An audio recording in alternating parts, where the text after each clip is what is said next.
From the East Tennessee Weather Center, here's your morning weather update with meteorologist Mike Witcher.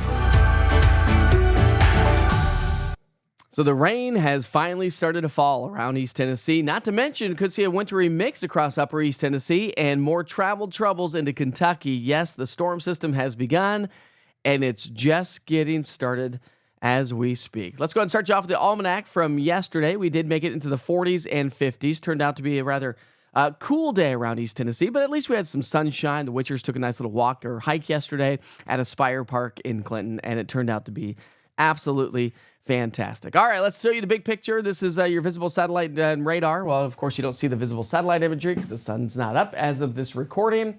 But we do have a lot of rain, and this rain is heading our way. As I mentioned, traveling north on 75 is not really advised here today. Tough travels along Interstate 75 northward. We're going to see heavy snow from basically, I'd say around Corbin, Kentucky northward. Heavy rain to our west, and that's all going to slide its way into our area throughout the day today. So again, not a ton of precipitation out there so far this morning. We've had a couple of good little rounds of rain swinging their way on through. Most of it this morning is along the Tennessee-Kentucky border, and you can see a little bit of a wintry mix. Even for you folks in parts of Scott County, Campbell County, Claiborne, can't rule out a little bit of icing first thing this morning, and that also includes you folks in upper East Tennessee.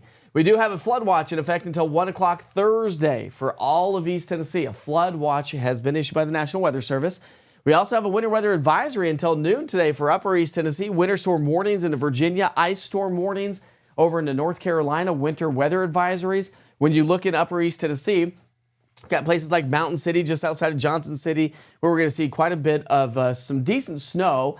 And Southwest Virginia, some of the peaks of the mountains in Southwest Virginia could get 4 to 8 inches of snowfall. Not to mention a lot of icing that's going to be occurring overnight tonight over into North Carolina, Boone, places like Asheville, North Carolina. So a lot of icing is expected to happen overnight tonight as they get some cold air dimming on the eastern side of the Smoky Mountains. Snow and ice accumulations, again, it's not going to add up to a whole lot, but just an idea through noon today along the Tennessee-Kentucky border. Upper East Tennessee, we do have some light icing and some light snow. Let's talk about rainfall because that's the main event, but I wanted to highlight what's going on out there this morning. 3 rounds of rain on the way today and tomorrow, Wednesday, Thursday, Saturday, and into our Sunday. And each and every day, the flooding and flash flood risk increases exponentially. So here we go. 5 o'clock in the morning, temperatures have started off in the 30s, so definitely chilly. But above freezing. We are about the same, if not a little bit warmer, a little bit cooler for some locations, but general idea, it's about the same as it was yesterday. Futurecast, picking up our timeline, 7 o'clock this morning, picking up on exactly what's going on out there right now. So we run you through time, good information in, good information out. So a lull in the activity for most areas this morning, but as we get past the lunch hour, heavy rain sets up along the Cumberland Plateau and then slides its way through the area tonight and through the overnight hours, but it's not going to be over yet. Just by the end of the day today, the mountain counties will see less rainfall, probably about a quarter to half an inch. Everywhere else is looking at over an inch to 2 inches, and that's just through, the potential anyways, just through the night tonight, just through 7 o'clock here tonight. Now let's continue our futurecast because the rain's going to continue overnight tonight. Waves of rain, heavy at times, is going to be an issue as we wake up early Wednesday morning. You can see this fetch of moisture just streaming its way on into the area. So by 7 o'clock in the morning on Wednesday, more rain, and yes, it's going to pile up just even more. So by 7 o'clock, so 24 hours from right now, we're likely to see about a half an inch of rain across the mountains, and then anywhere from 1 to pockets of 2+ across the Western Valley, Northern Plateau. That's where we'll see some of the heaviest rainfall.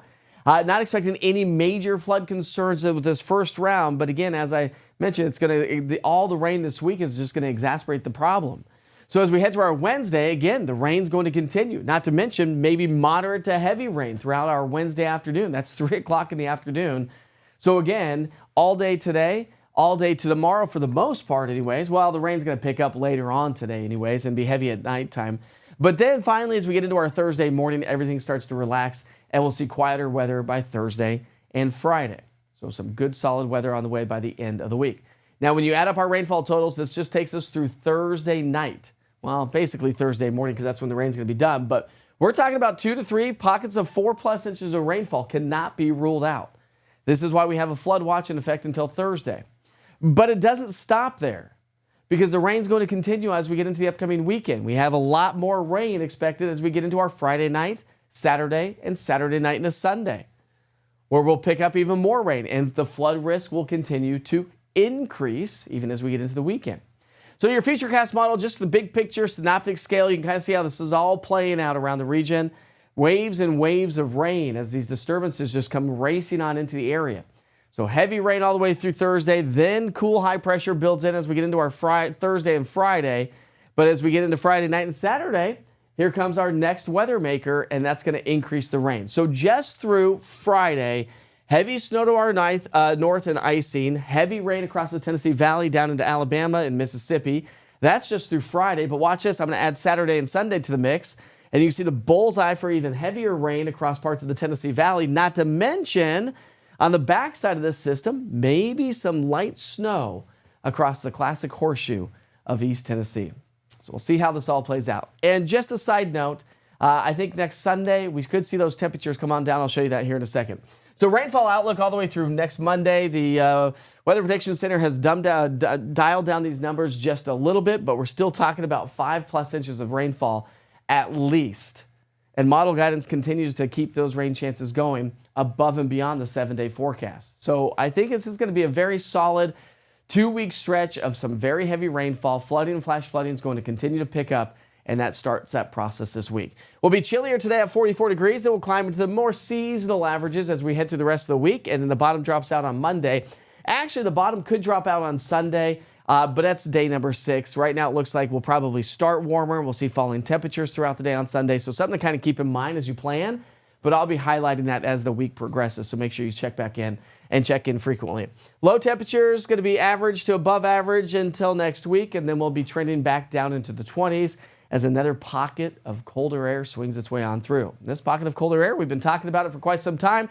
It may last all the way toward the end of the month. So while we've been starting February off on the warm side, we may end the month on the chillier side. Here's a quick check of those 7-day forecasts from Tri-Cities to Crossville, Knoxville to Chattanooga. And again, a soggy, rainy week this week. Temperature-wise, not too terribly bad. But next week, colder air is expected to swing its way on in.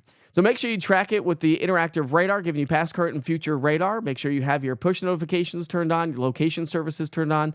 So if and when the National Weather Service has to issue a flash flood warning, you want to stay in the know. And the best way to do so is with the East Tennessee Weather app. Plan your day with the East Tennessee Weather app. From video forecast weather updates to an interactive radar giving you past, current, and future radar of 2 hours to day part, 7 days, current conditions, access to the only 24-hour weather channel right here in East Tennessee, live weather cameras, and severe weather alerts from the National Weather Service. Download the app today to always stay in the know. This is East Tennessee Weather. Weather when you want it.